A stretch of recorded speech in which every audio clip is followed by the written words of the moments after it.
Varicose veins కి సరైన చికిత్స కోసం సంప్రదించండి ఎవిస్ హాస్పిటల్. నమస్తే, వెల్కమ్ టు సుమన్ టీవీ. ప్రస్తుతం మనతో పాటు ఉన్నారు విశ్వక్ మణి బాబు.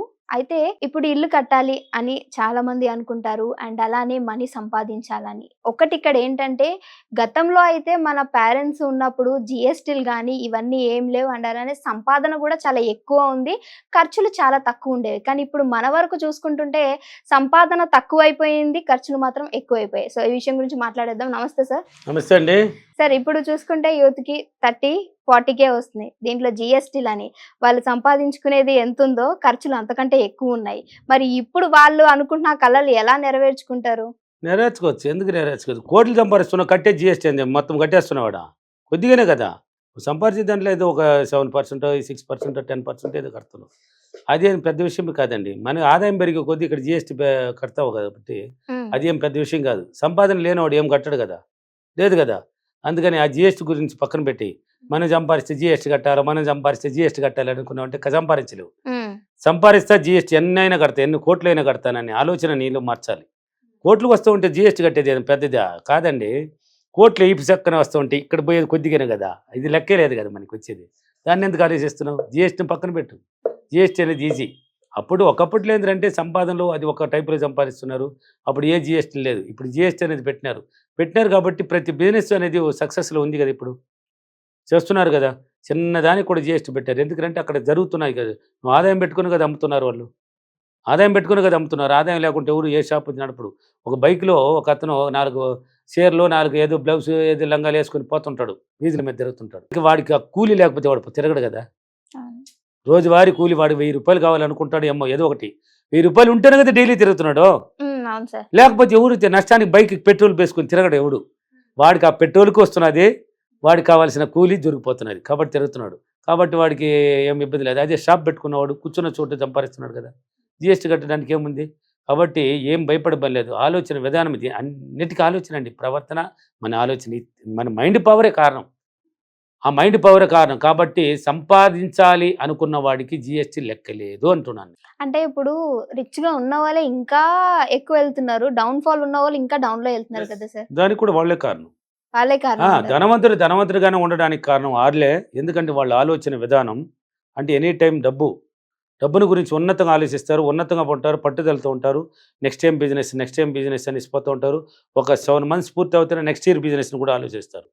అంటే ఎనీ టైం ఆలోచన విధానం డబ్బును గురించి ఆలోచిస్తారు కాబట్టి దూసిపోతూ ఉంటారు. డబ్బు వస్తూనే ఉంటుంది. పేదవాడు కానీ మిగిలిపోవడానికి డౌన్ ఫాల్ అవుతున్నాడు, వాడు కారణాలు అంటే వాడి ఆలోచన విధానం.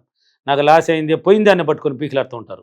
నాకు పోయిందే, ఇది ఎట్లా, ఈ అప్పు ఎట్లా, దీన్ని ఎట్లా కట్టగలను, దీన్ని ఎట్లా చేయగలను అనేసి ఆలోచిస్తారు. కాబట్టి వాళ్ళని దించుతూనే ఉంటుంది. అంటే ఉన్నతంగా పోదనమాట. అందుకే ప్రతిరోజు మానవుడికి ఆలోచన ఉన్నతంగా ఉండాలి, తక్కువ ఉండకూడదు. ఆలోచన ఉన్నతంగా ఉన్నవాడికి మాత్రం అది అవకాశం ఉంటుంది. అందుకే ధనవంతుడిగానే పోతూనే ఉంటాడు.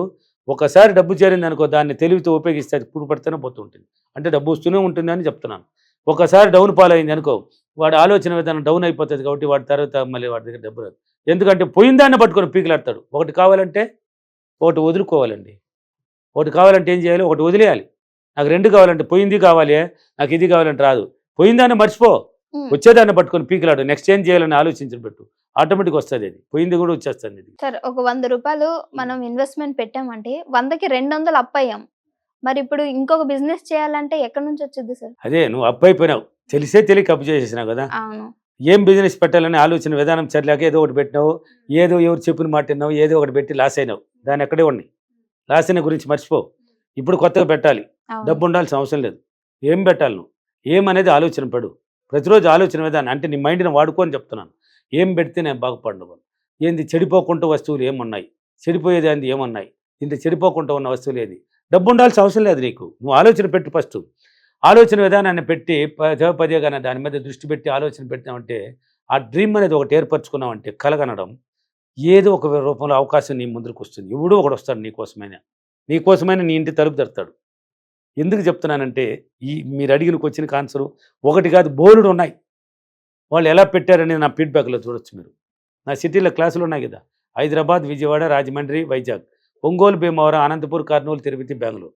వాటిల్లో చూడండి, ఏ ₹1 లేదు. వినేసి ఎలా పెట్టాడు, చనిపోవాలనుకున్నాడంట. నేను చనిపోవాలి అనుకున్నాను. ఈ విశ్వమణి బాబు వీడియోలు వచ్చి నాకు అప్పుని గురించే వీడియోలు తగలడం ఏంది, నేను పదే చూడడం ఏంది, దీన్ని పట్టుదలతో 3 నెలలు చేయడం ఏంది, నా మైండ్ని మార్చుకోవడం ఏంది, తర్వాత నాకు ఎలా వచ్చింది అనేది అతనే చెప్తున్నాడు. ఎలా వచ్చింది ఆయనకే తెలియదు ఇప్పుడు కూడా. ఆటోమేటిక్ వచ్చింది, బిజినెస్ పెట్టుకున్నాడు, చూసుకొని వెళ్ళినాడు, ఇచ్చే స్థాయికి వెళ్ళిపోయినాడు. చనిపోయింటే ఏమొచ్చి ఉంటుంది అంటే లాస్ అయినాడు. ఎందుకు చెప్తున్నాను, మీరు చెప్పినట్టు లాస్ అయిపోయినాడు అతను. 3 పార్ట్నర్లు వదిలేసి వెళ్ళిపోయినారు, అప్పులు గురిపోయినాడు, 30 లక్షలు అప్పు కట్టాలి, కట్టలేని పరిస్థితి, ఇంకో సూసైడ్ అటెంప్ట్. ఇంకా అది కాదు మన జీవితం అని నా వీడియోలు పోయి అతన్ని కాపాడినాయి. అవతలు ఎలా పెట్టుకున్నాడు, అదే బిజినెస్ పెట్టేసి నాకు చెప్పడానికి, ఫీడ్బ్యాక్ చెప్పడానికి వచ్చి క్లాసులో చెప్పేసిపోతున్నాడు. ఈయన వల్ల నేను ఇలా బాగుపడ్డాను, ఈయన లేకపోతే చనిపో ఉంటాను, ఈయన వీడియోలు నన్ను కాపాడింది, ఈరోజు ఇచ్చే స్థాయికి వెళ్ళిపోయాను.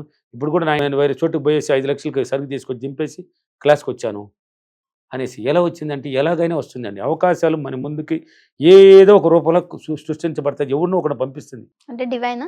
ఎస్, మన మైండ్ అండి అంటే ఆకర్షించబడుతుంది అని చెప్తున్నాను.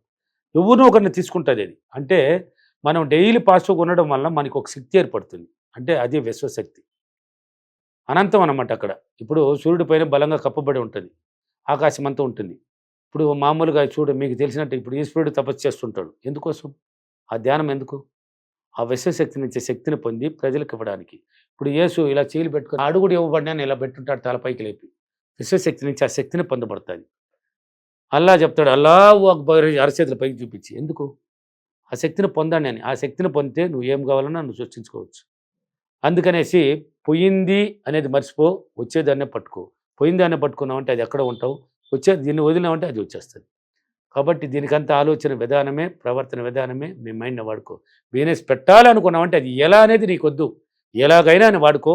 దానికి అవకాశాలు ఏర్పడతాయి, ఎవరినో ఒకరిని పరిచయం చేయిస్తుంది, ఎవడి మూలంగానే నీకు డబ్బు వస్తుంది, అవతల పెట్టేస్తే వాళ్ళు కూడా సులభంగా ఇచ్చేస్తారు. దీనికన్నీ ఆధారాలు కూడా మీ దగ్గర ఉన్నాయి, ఓకే సార్, చూడొచ్చు. మొన్న ఎత్తుకో, వైజాగ్ ఫీడ్బ్యాక్ ఎత్తుకో, ఎంత అద్భుతంగా ఉన్నాయి చూడండి. ఓకేనా? Thank you. ఈరోజు అప్రిమేషన్, నేను ప్రతిరోజు ఉన్నతంగా ఆలోచించి బిజినెస్ గొప్పగా స్థాయికి తీసుకెళ్ళినందుకు డబ్బులకి విశ్వానికి చాలా చాలా కృతజ్ఞతలు. Thank you thank you money, ధన్యవాదాలు. Thank you.